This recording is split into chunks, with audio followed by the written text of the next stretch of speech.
How y'all doing once again? It's your boy L Dog. Welcome back to Larry Reactions. Today, you already know what time it is. Sunday. Talk about power. Goddamn. Okay. So, excuse me if I might be all over the place. Getting to my notes a little bit. Okay. Uh so of course we remember in the last episodes a lot went on in this episode. Find out that there was an interaction between Howard and Rock. And Howard told Rock that Scrap wasn't the informant. What the hell? My boy died for nothing. Found out that his mom was the fucking informant. Get the hell out of here. So Rock up there looking crazy, like damn nigga, and you know Howard like, man, look, people make mistakes. I'm sure you made your share of mistakes. So you know it is what it is. It is what it is. Smoke my boy Scrap for nothing. Loyalty gone down the fucking drain. Okay, but moving right along. Oh yeah, Cartier. Rock been hanging out with Cartier a lot. You know, basically, I guess Cartier called himself peeping Rock to some game, but man, Rock got all the game. So there was this guy that came in, Tremont. Tremont has done business with Cartier before, or whatever. You know, they basically somewhat competitive business partners or whatever like that. So Rock makes an offer to do business with Tremont. Okay, Tremont don't know nothing about Rock. You know what I'm saying? But Rock can tell that Tremont got somewhat of a dislike for Cartier and how he do things. So of course he's interested. But before any of that takes place, Tremont got to do his recon on Rock, of course, which I see this kind of causing problems because Tremont had a guy watching Rock, so don't know where this gonna go. Obviously, in the future, it's probably gonna lead to some trouble. I'm almost sure, but you can't blame him for doing it. You know what I'm saying? He don't know nothing about Rock. He don't know nothing about how she move. So, you know what I'm saying? You got to do that recon. You got to do that recon, especially in this kind of game. So, you know, it is what it is. Oh yeah. Kanan slept with Palomar. Korean's mama, his girlfriend's mama. Now, I saw this coming a mile away. Kanan went back to the apartment to give the gun that she gave him back to her. She come to the door, she in a nightgown, negligee type shit, you know what I'm saying? The body oil, all kind of shit. Shit just glistening, shimmering. And Kanan like all confused or whatever, then you know, she got to kissing Kanan. Kanan like, first Kanan was like, stop, but then she's aggressive. She is fucking aggressive. They just start going at it. So, of course, they end up in the bedroom, and you see them just laying there or whatever like that. And all of a sudden, Korean busts through the door. He's like, "You bitch, you son of a bitch," and all that there. And man, Kanan, she ran off. She ran out the apartment or whatever. And Kanan trying to go after, and Palomar stopped all that shit. Like, put that shit to a halt real quick. Like, don't worry about her. She'll be all right. She just got, I keep telling my daughter she got to learn how to take care of her, man. Like, what the hell? What the fuck? So Kanan like, nah, I gotta go after her. And then Palomar was like, what? What, you gonna chase her? You gonna chase her or something like that? And then he, she just started kissing him and shit. And she got him. She got him. Kanan wasn't going nowhere. Kanan couldn't resist. So that shit was crazy. She showed absolutely no remorse for her own daughter. You broke your daughter's heart, probably. I'm sure. But later on in the episode, Korean ran up on Rock and told Rock about the situation. Oh shit. No, Rock don't play by her baby boy. So and they showed what's gonna happen in the next episode. Rock gonna put that thing to her head. So I cannot wait for next Sunday. But moving right along. Oh yeah, Marvin. Now Marvin been been keeping tabs on that chick Tony. The chick that ended up being an informant. That white chick that ran the club or whatever like that. So Marvin met with I believe his name was Marco, dude that worked with the Italians, to see about taking care of Tony, basically getting rid of her. Cause basically he don't want no, he want to cover up all loose ends. So this fool, of course, they got Sabo and Ernest. Now Sabo and Ernest, if I'm not mistaken, they was the same two or one or something like that. I think they had something to do with when they tried to get Rock, they tried to kill Rock or something like that. Basically, they fuck ups. Basically, they don't nothing go right when it comes down to them. And so they went to Tony's house, Tony and her fiance's house. You know what I'm saying? Tony in the bed with her fiance, they doing the damn thing. You know what I'm saying? And the fiance, he leaves to go to the kitchen, or he leaves out the room or something. All of a sudden, man, that door kick in. Tony lift up, bam, they popped her ass right between her eyes, right in the head. She dead. Okay. Then the fiance sees it. So you hear him like, what's going on? He piled up and shit. So he tackles Sabo. They on the ground tussling. Ernest dumbass pointing the gun at the fiance and Sabo. Sabo telling him to shoot this motherfucker. This motherfucker shot the gun and killed Sabo. This rabbit hole get deeper and deeper. He killed Sabo. And then in all the commotion, Ernest fuck around here and he gets shot because the fiance grabbed the gun and he shot or whatever like that. And he ends up catching the shot, and it's just, and the fact that Sabo, I think he's the son of the leader of the Italians. This is a problem.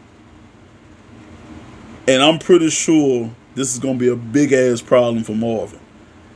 Marvin needs to lay low. He need to figure this shit out, because this is going to cause a lot of tension. A lot of fucking tension between the business between the Italians and Rock. Like I said, it just keep getting deeper and deeper. That's when Marvin thought Marvin was out the shit. He back in the deep. But moving right along. Jukebox. So Jukebox started spending a little more time, even more time with her mom, Kenya. They went to church and they were talking about, same sex sexual, sexual actions. And of course, we all know about Juke's previous relationship with Nicole. And her mom doesn't know about that part about her life. So I can imagine what the reaction is going to be when Kenya finds out about it. You know what I'm saying? Is that going to put distance between them again because of that? Because Kenya done changed her life around, and she's a Christian. She's of the church, and her being attracted to women, that ain't godly. You know what I'm saying? It goes against what her beliefs are. So I can imagine what's going to happen. Of course, there's going to be some tension there, but hopefully, it might not turn out that way. But as strong-minded as Kenya is about the church, it's going to be something. It's going to be a disagreement, and Marvin had talked to Juke about Kenya, and basically told Juke that, you know what I'm saying, she had you and she left our ass here. She went on about her life. Kenya gonna worry about Kenya regardless of what happened. So that's kind of got Juke thinking about the whole situation. Very interested to see where this goes and how this plays out. And Juke, another thing, Juke visited Nicole's grave, and Nicole's father popped up. And this is a heartfelt scene, because Juke was about to take off and leave, and because she thought Nicole's mother was going to get out the car too, but Nicole's father told Juke that her mother's not here. Her mother lives in a different, in her own universe or whatever like that. She can't accept things. But he was like, I accept the love that you have for my daughter. And I accept the love that she had for you. And I'm just glad that she had somebody to love her like you do. And Juke really needed to hear that. You know what I'm saying? Especially with, with everything going on with her right now in her life. I mean, it's crazy. But she said thank you. He said he really misses her, and Juke said she really misses her too. And he offered the olive branch, the Nicole's father. Nicole said, Juke, if you ever need anything, you know where to find me. So that seemed like you got some help in some pretty good places. So see how that's gonna play out. Next thing, Lou. So basically, I know I'm all over the place, but this is how the episode starts off. Lou and Zisa is in the studio, doing their plumbing work. But in the midst of all that, these damn goons come in there. These guys come in there looking for Crown, and basically they saying, Crown owe us some money. We ain't taking no for an answer. Where they bread at? Where they paper at? And Lou was like, look, I told you before. I told you, Crown ain't here. Crown ain't around. He ain't here. So that mean you inherited his debts, his affairs, or whatever like that. So, and found out that the studio was up for collateral. Like, what the fuck? So Lou is desperate right about now. Like, it's like he figured he got rid of one problem with Crown and didn't realize the responsibilities that's gonna come with the other half owner of the studio being gone because you killed him. He didn't realize what he was gonna have to take on. So now he has all of Crown's problems as well that he left, because Crown no longer with us, that Crown left behind. So these boys telling Crown that, hey, you better get this money or some trouble gonna be come your way. So this causes Lou to make a deal with Cartier about Cartier having part ownership in the studio. I mean, it's like Lou can't win. But I see a dark shift, with Lou's character. Lou is steady. I mean, steady sinking, and that can't be good. I mean, nothing good can come from it. It just and Cartier, I ain't gonna lie. Just looking at him from the past couple of episodes, I don't trust him. And I know Lou said he did business with him before, but Lou didn't have that expression on his face like he wanted to do business with him again. So gonna see what happens. Okay, so moving right along. End of the show. Climax of the show. Detective Burke is still digging. Why she can't just leave well enough alone? She is still digging, y'all. I mean, digging her ass off. She digging, she pulling files. So she's been keeping tabs on Kanan. Okay? And she was watching Kanan and Symphony. Kanan and Symphony was eating at the pizza parlor. And of course, they were having they almost father-son like banter, you know what I'm saying? Symphony was basically telling Kanan that he got a job offer in North Carolina, Charlotte, which is a very nice place if y'all haven't been there. Shout out to the fam out there. How y'all doing? But anyway, back to the story. And it's a job offer he can't turn down. It's just too good of a job offer. So he telling Kanan that he gonna leave, and he wondering should he tell Rock, and Kanan was like, well, if you asking me if you should tell Rock, that means you want to tell her yourself. Okay, so they walk out the pizza parlor, and Detective Burke is sitting out there watching them. Kanan go his separate way, and then Symphony get in this car and start driving. Symphony gets pulled over by Burke. I was like, what the hell?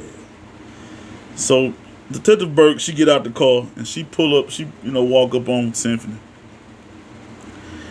Symphony like, what's going on, officer? And she was like, I need your license and registration, please. And then she started asking questions about Kanan and what's his relationship to Kanan, and I noticed that you were close to this area on this day. You know what I'm saying? What's going on? Are you familiar with his mother's whereabouts? And I mean, she is digging. She is fucking digging. She is gonna come up missing. One thing I know is about power: you get to asking too many questions, you get ghosted. I mean, pun intended. You get ghosted. So after all that, Symphony decided to go to Rock's house and tell Rock about the new job. And they sitting outside on the stoop, and blase, Symphony telling her about the job or whatever like that. And Rock telling Symphony, I don't wish you nothing but the best. And Symphony was like, same to you, Rock. I want the same thing for you and Kanan. Regardless of what you got going, what you putting through, whatever. So Symphony, being the stand-up nigga that he is, he told Rock about Burke pulling him over. Basically was talking about saying, hey, that cop, she pulled me over. And Rock was like, why? What cop? I talking about, talking about Burke. Talking about, she just started, Symphony was like, she just started asking me crazy questions. Talking about, what's my relationship to Kanan? Have you ever seen his mother or know about her whereabouts or whatever like that? And Rock was like, what did you tell her? And Rock was like, Symphony was like, I ain't tell her nothing. I ain't tell her nothing. Rock ain't, I mean, not Rock, but Symphony ain't no dummy. So he know what to say, he know what not to fucking say. I mean, come on, man. Come on. So, of course, they say their goodbyes or whatever like that. And Rock go talk to Detective Howard. So, Howard and Rock, they talking. And Rock tell Howard about Burke.